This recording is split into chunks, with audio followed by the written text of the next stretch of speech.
Boy, Ate Gwen, Janice. Pinapayaran ng gobyerno para protektahan! Ang anak namin, wala na! Anong puso meron sila? Sana din mangyari sa mga anak niyo.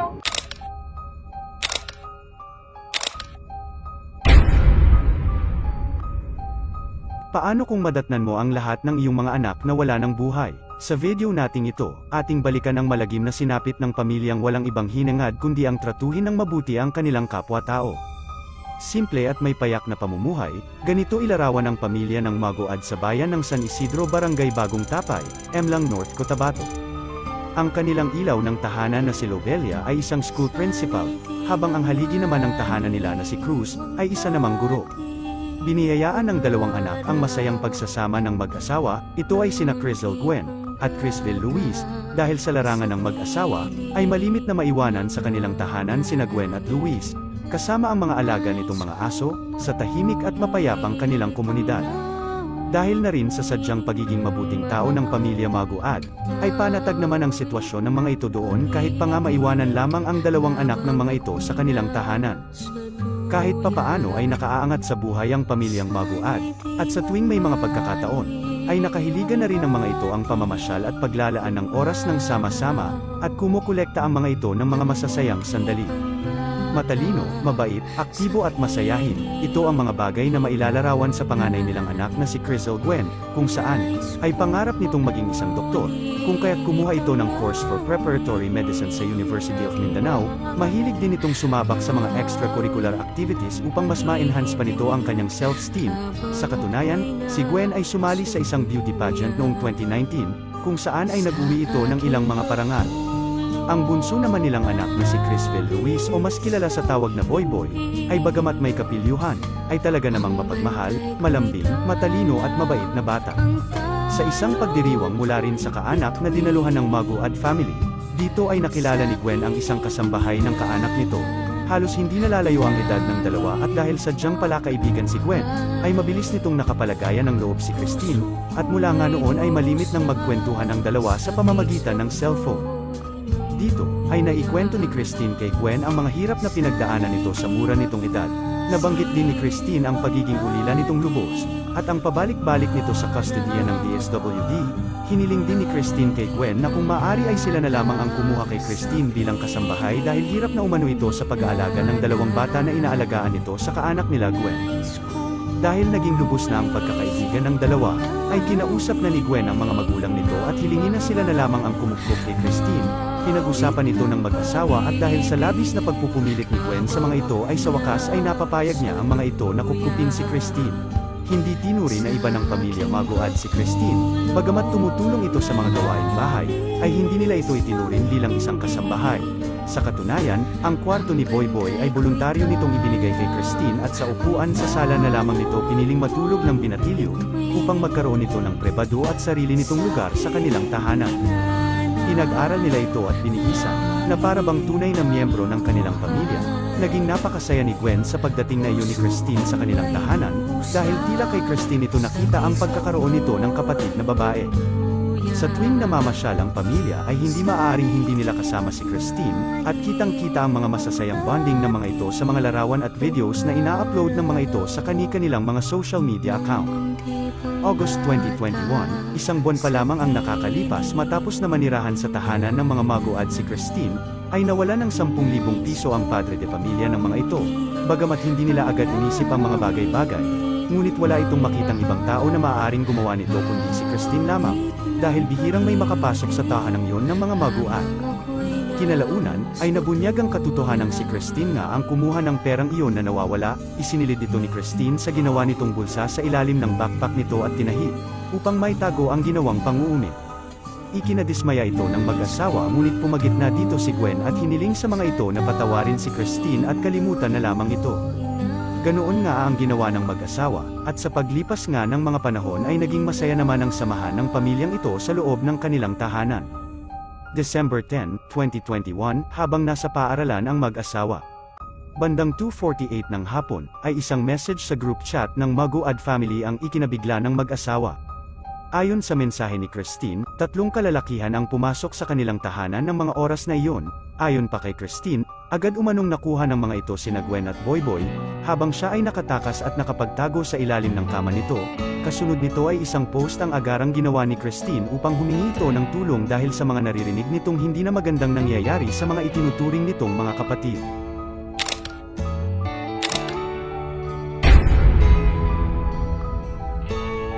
o 4 p.m., nang tuluyan ng marating ni Cruz ang kanilang tahanan. Nagsisigaw ito at tinatawag ang mga pangalan nila Gwen, Boyboy, at Christine. Nang sinubukan ni Cruz na buksan ang main door ng kanilang tahanan ay nakalak ito, dahilan upang ikutin ni Cruz ang paligid ng kanilang tahanan, habang patuloy ang pagsigaw nito sa mga pangalan ng kanyang mga anak.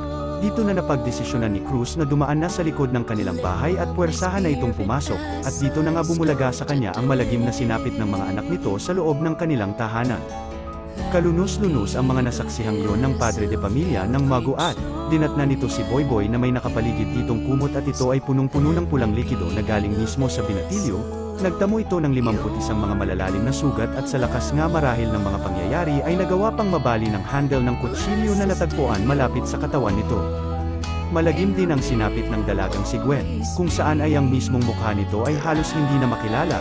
Nakita sa tabi ng dalaga ang isang baseball bat, at isang martilyo na hinihinalang ginamit sa kaawa-awang si Gwen, habang himalang nakaligtas si Christine matapos umano itong makapagtago sa loob ng kwarto nito. Halos gumuho ang mundo ng mag-asawa matapos ang malagim na sinapit na ito ng kanilang pamilya. Dahil dito ay agad na gumulong ang investigasyon sa sinapit ng magkapatid. Si Christine ang naging pangunahing saksi para sa pangyayaring ito, ngunit hindi nito natukoy ang pagkakakilanlan ng umano'y 3 lalaking nanloob sa kanilang tahanan dahil ang mga ito raw ay nakasuot ng maskara. Sa naging pag-usad ng investigasyon, ay katakatakang may mga bagay umano na hindi nagtutugma sa mga salaysay ni Christine at sa mga lumalabas na naging resulta ng pulisya at ng forensic report sa mga katawan ng magkapatid. Isa na dito ay ang nauna nitong salaysay na si Boyboy umano ang unang kinuha ang buhay ng mga nanloob sa kanilang tahanan. Kasunod nito ay ang dalagang si Gwen, ngunit ayon sa forensic report, lumalabas na si Gwen ang naunang nawalan ng buhay, dahil sa mga nakita ng mga eksperto na sumuri sa natagpuang katawan ng magkapatid. Pinagtataka din umano ng mga investigador, ang mga pahayag ni Christine, na papaano nito nakita kung sino sa dalawa ang inuna ng mga nanloob. Gayong ayon na rin dito ay agaran nga itong tumakbo papasok sa loob ng kwarto nito upang magtago sa ilalim ng kama nito. Katakataka rin na magulo ang buong kwarto ni Christine, na tila may mga naghalugog sa loob ng kwartong yun. Ngunit ayon sa mga investigador, sa liit lamang umano ng kwartong yun, ay gaya ng pahayag ni Christine ay bakit hindi ito nakita ng mga nanloob sa mga ito. Pati ang nasabing post nito sa social media ay questionable, dahil ang isa umanong nasa peligro ang buhay ay katakataka pa umanong nakapag-compose ng mahabang mensahe na may mga emojis pa. Lumabas din sa resulta ng forensic report na ang mga katawan ay nawala na umano ng buhay sa mga oras ng pagitan ng mula alauna hanggang alas 2 ng hapon. Kung nakapagtago naman agad si Christine sa ilalim ng kama nito, ay bakit inabot pa ng halos alas 3 ng hapon bago ito humingi ng saklolo sa pamilya at makapag-post sa social media nito? Dito na unti-unting nagdududa ang mga investigador sa tila magulo at hindi tugma ang kwento ng survivor na si Christine. At ang mas lalo pang naging kaduda-duda kay Christine ay ayon sa amang si Cruz, nang maabutan nito ang mga katawan ng kanyang 2 anak, ay sa pagtawag nito sa pangalan ni Christine na inakala rin nitong sinapit ang katulad ng nangyari kay Gwen at Boyboy, ay laking gulat nito na lumabas ito ng kwarto na walang kahit na anong tinamong sugat o galos, at nakapagtatakang nagawa pa nitong maligo dahil ayon kay Cruz ay bagong ligo umano si Christine nang ito ay lumabas sa kanyang kwarto. Dagdag din ni Cruz, natatandaan umano nito, na ilang araw bago maganap ang insidenteng iyon sa kanyang mga anak, ay ipinaligpit at ipinatago ni Lobelia kay Christine at Gwen ang ilang mga kagamitan sa kanilang ginawang paglilinis dahil sa biskitang inaasahan ng kanilang ina, at sa pagkakatanda nito ay kabilang sa itinago ng mga ito ay ang martilyo na ginagamit ng kanilang ama at ang baseball bat na pagmamayari naman ni Luis, bagay na sigurado umano si Cruz na ang nakakaalam lamang ng pinagtaguan ng martilyo at ng baseball bat ay si Gwen at si Christine. Nakakikilabot rin umano para sa mag-asawa dahil habang nagaganap umano ang investigasyon sa hanay ng mga pulisya, ay mama at papa na umano ang itinawag ni Christine sa mag-asawa, bagay na unang beses daw nitong itinawag sa mga ito. Sa kasagsagan pa rin ng investigasyon, ay nakita ang isang supot ng plastic bag sa irigasyon na malapit sa tahanan ng mga maguat. Sa nakitang posisyon ng nasabing plastic, ay tila sadya itong itatapon sa irigasyon upang paanurin sa tubig nito. Ngunit sumabit ito sa mga sanga ng mga punong kahoy na nakapaligid dito. Nang buksan ng mga investigador ang laman ng supot ay tumambad sa mga ito ang mga damit na may mga mantsa ng mga pulang likido, na pagmamayari umano ng isang lalaki at isang babae. Isang screenshots din ang kumalat noon sa social media, kung saan ay conversation ito umano ni Christine at ng kaibigan nito na hindi na pinangalanan pa. Sa nasabing chat messages, ay dito umano mababasa, na tila may nais si Christine na kunin ang buhay, dahil ayon na rin sa mensahe nito, ay ito na lamang umano ang kulang para sa pagkakaroon nito ng kalayaan. At sinabi rin ito na gusto lamang nitong pasayahin ang kanyang sarili. December 16, 2021, matapos na mapag-alaman na ang damit ng babae na narecover na nakabalot sa supot na plinanong paanurin sa irigasyon, ay nakumpirma ito na pagmamayari ni Christine. Dahil dito, ay umamin si Christine sa nagawa nitong kasalanan. Lumalabas na selos, inggit, at pagnanais na maging solong anak na lamang si Christine, ang naging ugat sa malagim na sinapit na ito ng magkapatid. Ayon umano sa salaysay ni Christine, ay ito ang mga huling katagang sinambit ni Gwen bago umano ito mawalan ng buhay. Panaginip lang ito, magiging doktor pa ako, hindi ko alam kung ano ang masamang ginawa ko sa iyo. Christine, mahal kita, minahal ka namin ng sobra.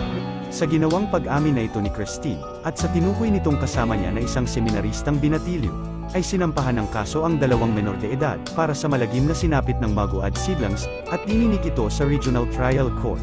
December 20, 2021, hinitid na sa mga huling hantungan nito ang magkapatid, na dinaluhan ng mga kaanak, kaibigan at mga taong hindi makapaniwala sa sinapit ng magkapatid. Ayon sa mag-asawa, hindi na nagawa pang mag-celebrate ng Pasko at Bagong Taon ang mga ito, dahil sa mga sariwang sakit at alaala pa ng mga ito na noong mga panahon yun, ay hindi pa nila kaya ang magdiwang dahil sa pagkawala nila Gwen at Boy Boy. May 2022, hinatulan sina Christine at ang sakristan nitong kasama ng 34 na taong pagkakabilanggo ng walang parol. Sa kabila nito, ay naging emosyonal nung araw na iyon, dahil labis na ikinasama ng loob ng mag-asawa. Dahil sa ating batas na nakapaloob sa Juvenile Justice Welfare Act of 2006, kung saan ay hindi maaring ipiit sa kulungan ang mga wala pa sa hustong gulang na mga nagkasala, bagkus, mananatili pa muna ang mga ito sa isang rehabilitation center o sa isang bahay pag-asa, hanggang sa dumating ang mga ito sa tamang edad kung saan ay saka lamang ang mga ito maaring may sama sa kulungan upang bunuin ang kabuoang hatol sa mga ito. Napag-alaman din ng mga pulisya na hindi pa ulilang lubos si Christine. At ang totoo nitong pangalan ay Janice Sebial. Sa katunayan, nagtungo ang ina nito sa mag-asawang Maguad upang personal na humingi ng kapatawaran para sa nagawa ng kanyang anak. Ayon sa ina ni Janice, maaaring dala ng dinanas nitong kahirapan sa buhay kung kaya't nagawa nito ang nasabing insidente. Dagdag pa nito, dumanas umano si Janice at ang 3 pa nitong kapatid ng hirap sa bukirin, kung saan ay halos wala na umano makain ang mga ito at madalas ay kamote lamang ang kinakain ng mga ito sa buong maghapon. Dahilan upang kinailangan ni Janice na gamitin sa trabaho ang mura nitong katawan, habang ang ina naman nito ay lumisan sa Cotabato at iwanan sa poder ng ama nito sina Janice at magtrabaho sa Karatig probinsya. 8 taon umano ang inilagi nila Janice at ng kapatid nito sa kustodiya ng DSWD, at maaari umano na naghangad ng labis si Janice sa takot nito na bumalik sa kahirapan kung kaya't nagawa nito ang malagim na insidente. Wala nang mas sasakit pa sa paglilibing ng magulang sa mga anak nito, ngunit sa istoryang ito ng Maguad family, ay tila naging mas masakit pang lalo ito, dahil sa isipin na ang taong minahal at tinuring kapamilya at kapatid ng mga ito, ay ang siya pa palang aagaw sa mga matatayog nitong mga pangarap para lamang sa kasakiman at ganit. Ikaw na ang humusga. Yun ba ang kapalit ng pagmamahal ng aking anak sa kanya? Yun ba ang kapalit?